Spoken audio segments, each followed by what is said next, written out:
सभी भाइयों को नमस्कार, सभी भाइयों को राधे राधे। आज की वीडियो में आपका स्वागत करता हूं। आज हम पढ़ने वाले हैं इन्फिनेटिव्स। आज हम यूज देखेंगे इन्फिनेटिव्स। और ये इन्फिनेटिव्स क्या होता है वो पहले मैं आपको सिखा देता हूं कि जिस वर्ब से पहले टू का प्रयोग हो जाए, टू आ जाए, तो जैसे टू प्ले या फिर टू रीड। अब चाहे सेंटेंस से पहले हो चाहे सेंटेंस के बीच में हो, अगर टू का प्रयोग हो रहा है वर्ब के साथ तो उसको हम कहते हैं इन्फिनेटिव्स। क्या कहेंगे? इन्फिनेटिव्स। यूज बता रहा हूं तो ये ध्यान रखना है। तो जैसे पहले सेंटेंस में बताया कि कार्य करना ही पूजा है, काम करना ही पूजा है। दूसरों में गलती ढूंढना सरल है। तुमने देखा होगा हम दूसरों की गलती एक मिनट में ढूंढ लेते हैं कि इसने ये किया, इसने वो किया, और गलत बताते हैं मुझे। तो दूसरों की गलती सबको दिखती है और अपनी नहीं दिखती। कार्य करना ही पूजा है, दूसरों में गलती ढूंढना सरल है। अब देखिए एक और चीज मैं आपको यहाँ पर अवगत करा देता हूँ। जिस क्रिया में ना शब्द आ जाए, हिंदी में बता रहा हूं, जैसे पढ़ना, जैसे सुनना, ना शब्द को बोध कराए, ना, तो आप समझ लेना कि ऐसे शब्दों में हमेशा आज टू का प्रयोग होने वाला है। जब टू का प्रयोग हो रहा है तो वो इन्फिनेटिव बन जाएगा। इन्फिनेटिव बन जाएगा तो कैसे बनेगा, चलिए शुरू करते हैं। कार्य करना ही पूजा है, तो मैंने यहाँ पे ऐसी लिख दिया है ये टू प्ले, खेलना, टू रीड। मैंने बताया टू का प्रयोग है इसमें। तो जिसमें और मैंने हिंदी में ये बताया कि ना शब्द आ जाए पीछे, ना अक्षर आ जाए पीछे वर्ब में, सुनना, पढ़ना, लिखना, बोलना, हंसना, ऐसे कोई नहीं। ये तो मैंने यहाँ समझा दिया किसके लिए, ताकि आपको थोड़ी हिंदी में एंट मिल जाए। अब बात रही सेंटेंस की। सेंटेंस जिस समय का होगा उस समय में ही उसको बनाया जाएगा, चाहे वो प्रेजेंट को शो कर रहा हो, चाहे वो पास्ट को बता रहा हो, चाहे फिर वो फ्यूचर को बता रहा हो। तो देखिए पहला जो है कार्य करना ही पूजा है, ये जो बताया जा रहा है इसमें काम करना ही पूजा है। तो इसको कैसे करेंगे भाई? सबसे पहले हम शुरू करेंगे टू, और काम को कहते हैं work, to work, to work. अब है के लिए इज, टू वर्क इज। अब क्या है? पूजा, पूजा को क्या कहते हैं? Worship. To work is worship. अगर आप ऐसे बनाते हैं समझ के एक एक वर्ड को क्लेरिफाई दे करके, तो आप समझ जाओगे कि ये ऐसे बनता है। टू वर्क इज वर्शिप, यानी टू वर्क का मतलब यहाँ पे क्या हो गया? काम है, और वर्शिप मतलब पूजा। तो ध्यान रखें टू से शुरू हुआ, ये किससे शुरू हुआ? टू आ गया। चाहे टू आगे से आ जाए चाहे टू बीच में आ जाए, तब भी हम उसको इन्फिनेटिव यूज बोलेंगे, क्योंकि वर्ब के साथ टू का प्रयोग होना ये इन्फिनेटिव है। वर्ब के साथ आईएनजी का लग जाना वो जीरेंड है, यानी वो फिर सब्जेक्ट का काम करता है। तो मैं आगे आपको बताने वाला हूँ, इन्फिनेटिव खत्म हो जाएगा तो मैं आपको फिर जीरेंड बताने वाला हूँ। तो टू वर्क इज वर्शिप। दूसरा, दूसरों में गलती ढूंढना क्या है? सरल है। दूसरों में तो हम क्या करेंगे? गलती ढूंढना, टू फाइंड, ऐसे कर सकते हैं, टू फाइंड फॉल्ट। सबसे पहले लिखेंगे टू, फिर लिखेंगे फाइंड, ढूंढना, टू फाइंड फॉल्ट, गलती, टू फाइंड फॉल्ट। अब देखो यहाँ पे टू आ गया, और ढूंढना, ना शब्द आ गया, ना, ढूंढना। देखो ना इसमें आ रहा था ना, और ना इसमें भी आ रहा है। तो यानी कि हिंदी में वर्ब में ना शब्द आ जाए तो टू का प्रयोग करना पड़ेगा। To find fault. अब दूसरों में गलती ढूंढना है ना, फाइंड मतलब गलती, फॉल्ट मतलब गलती, फाइंड मतलब ढूंढना। अब किसमें? दूसरों में। दूसरों में क्या है? इजी है, सरल है ना। गलती ढूंढना कैसी है बात है वो? सरल है। तो हम कैसे लिखेंगे? टू फाइंड फॉल्ट, तो और विद अदर्स टू इजी। क्या लिखेंगे? With others too easy. ये लिख दिया मैंने यहाँ पे, टू फाइंड फॉल्ट विद, ये विद लिखना है यहाँ पे, तो विद लिखना है, छोटा लिख देते हैं, वहां आ नहीं रहा है वो। हमने लिखा to find fault with others too easy. क्या कर दिया हमने? आसानी से क्या दूसरों में गलती ढूंढना। टू फाइंड फॉल्ट अदर्स, दूसरों में, विद अदर्स। अदर्स लगाना चाहो लगा दो, नहीं तो कोई बात नहीं। विद अदर्स, दूसरों में। कैसा है? टू इजी, ढूंढना, सरल है। ऐसे करना है। क्या करना है? आसानी से बना देना है। अन्याय सहना कायरता है ना। अगर आप अन्याय सह रहे हो तो तुम कैसे हो? फिर कायर हो, है ना। और तो करना भी नहीं चाहिए, ये दुर्बलता कहलाती है, कायरता कहलाती है। अन्याय का क्या करना चाहिए? डट करके मुकाबला करना चाहिए। अन्याय सहना, ना शब्द आ गया, देखो ये रहा, कायरता है। अब ये ध्यान रखना है कि अन्याय को क्या कहते हैं? अन्याय को कहेंगे इनजस्टिस। कायरता को क्या कहते हैं? कॉवर्डाइज। क्या कहते हैं? कॉवर्डाइज। और सहना को कहते हैं वियर। क्या कहते हैं? वियर। वियर मतलब सहना। अब कैसे लिखेंगे इसको? हम बनाएंगे टू वियर इनजस्टिस। कैसे लिखेंगे? To wear injustice, to wear injustice लिख दिया हमने।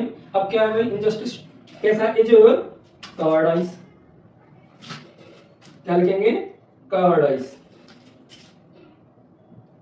इनजस्टिस है और यहां पे लिख देंगे हम कवर्डाइज, कवर्डाइज के लिए सी ई। तो अब देखो टू वियर का मतलब हो गया सहना, क्या हो गया, सहना।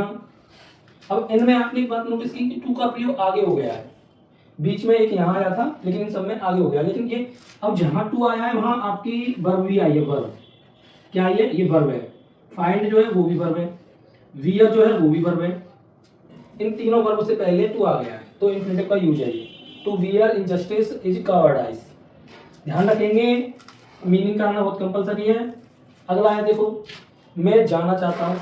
अब देखो ना शब्द इसमें ना अक्षर आ रहा है कि नहीं, ना आ रहा है, इसमें भी वह सोना चाहती है। तो ये सेंटेंस जैसा है वैसे ही बनाएंगे, अगर वो जिस समय का उस समय में ही बनाएंगे। मोस्टली ये प्रेजेंट को शो कर रहे हैं। अब अगला कह रहा है मैं जाना चाहता हूं, तो आई वॉन्ट टू गो, तो हम यहाँ लिख देंगे आई वॉन्ट टू गो। अब देखो यहाँ पे टू आ गया और ये गो आ गया। ध्यान रखने वाली बात है कि इस वाली गो से पहले टू आया है, तो ये किसको शो कर रहा है कि यहाँ पर जाना जो शब्द ना ना आ रहा है, ना आ रहा है तो आप टू लगाना जरूरी है। मैंने आपको बताया हिंदी शब्द में ना आ जाए, गो मीन्स जाना, ना से पहले टू, गो की मीनिंग से पहले टू, टू आ गया तो ये भी इंफिनिटिव है, आगे आए चाहे बीच में आए, मैंने बताया था। अगला है वो सोना चाहता है या सोना चाहती है, तो she wants to sleep, to sleep. अब देखो टू आ गया यहाँ पे, और मैंने आपको बताया था भाई ये चीजें आप नोटिस करो, सोना ना अक्षर आ रहा है तो टू का प्रयोग हो रहा है। अब ये जो यहाँ पर वांट्स आया है वो अकॉर्डिंग टू सेंटेंस क्या आया है, सी मतलब है लड़की है, वांट मतलब चाहती है, चाहना, तातीते वाला है, तो एस भी आया, वांट्स हो गया ये। अब देखो यहाँ पे अगला आया है बस जाने वाली है, बस जाने वाली है। तो देखो ना ना ना का पहचान कर लो, ना से, हिंदी में ना से पहचान करो, जाने वाली है तो हम कैसे लिखेंगे, बस जाने वाली है तो द बस, द बस। अब क्या भाई जाने वाली है, तो जाने को क्या कहेंगे, एक तो आने को अराइव कहते हैं और जाने को डिपार्चर कहते हैं, ठीक है। तो बस जाने वाली है, डिपार्चर क्या बोलेंगे उसको, डिपार्चर बोलेंगे। ध्यान रखना है कि हमें सेंटेंस को थोड़ा सा मीनिंग का पता होना बहुत जरूरी है। अगर आपको मीनिंग आती है तो आपके लिए सारी चीजें सही हो जाएंगी। बस जाने को है, ट्रेन आने को है, तो ये चीज हमें ध्यान रखनी है। अब द बस वाली है, वाली के लिए क्या लिखेंगे, the bus is about to come, the bus is about to come. आने को क्या कहेंगे, आने वाली है, जाने वाली है, जाने वाली है, तो जाने के लिए टू गो, टू गो लिख देंगे। The bus is about to go, about to go, to go, to आ रहा है देखो, टू गो, टू आ गया कि नहीं आया। और यहाँ पे अबाउट लगाना चाहे अबाउट लगा दीजिए, अबाउट टू, ये बताने को शो कर रहा है, बताना जरूरी है। यहाँ पर क्या करेंगे कि आप लिख सकते हो the bus is about to गो। अब यह गो लिखना है या फिर आप लीव कर दो, लीव भी लिख सकते हो, क्योंकि कभी कभी हम क्या बोलते हैं बस छूटने वाली है, और छूटने को क्या कहते हैं, लीव, क्या कहते हैं, लीव। बस छूटने वाली है, निकलने वाली है, निकलना है, उसे लीव कर रही है, बाहर जा रही है ना, तो वो भी लिख सकते हो, और लीव, टू लीव लिख सकते हो या टू गो लिख सकते हो, दोनों में से, गो में से, लीव में से कोई एक लिख सकते हो। अब ठीक वैसे ही ट्रेन आने को है, वाला है, वाली है, वाले हैं, तो अबाउट टू का यूज करेंगे, ठीक है। और जब को शब्द आ जाए ओनली तो टू का प्रयोग करेंगे, अबाउट की जरूरत नहीं है। ट्रेन आने को है तो हम कैसे लिखेंगे, the train is, the train is, about लगाना है, लगा दो चाहे तो, अबाउट क्या करने वाली है, आने वाली है, ट्रेन आने को है, ट्रेन आने को है, is about to arrive, is about to arrive.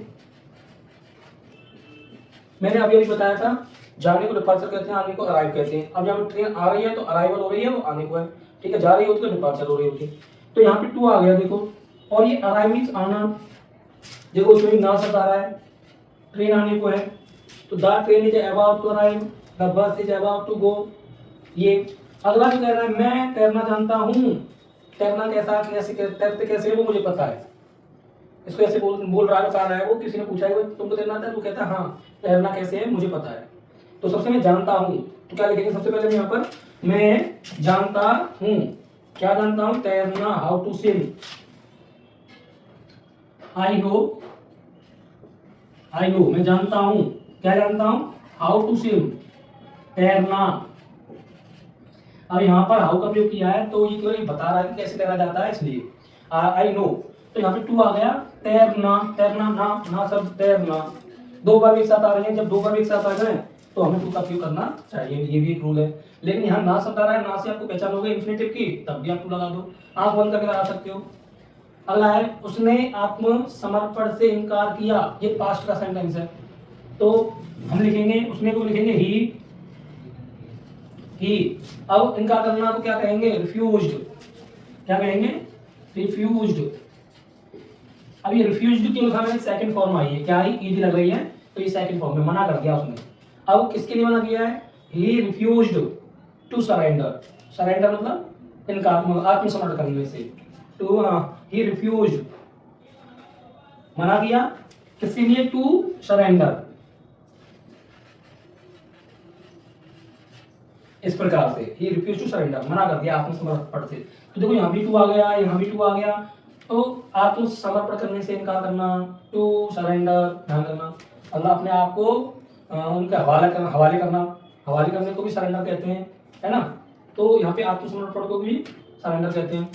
जितने भी सेंटेंस मैंने यहाँ कराए इन सब में आपने देखा एक मोस्ट चीज टू का प्रयोग हुआ था, क्योंकि हम इंफिनिटिव सीख रहे थे और इंफिनिटिव में टू का प्रयोग होता है। अब टू पहले भी आ सकता है, टू बाद में भी आ सकता है, बीच में भी आ सकता है, लेकिन मैंने आपको जो क्रिया बताई है, ट्रिक बताई है, वो आपको ध्यान रखना है। अगर वर्ब में ना शब्द आ रहा है तो आप समझ जाइए टू का प्रयोग होगा। जैसे to play, to read, to आ जाएगा, चाहे वो पहले आ जाए सेंटेंस में, चाहे वो बाद में आए।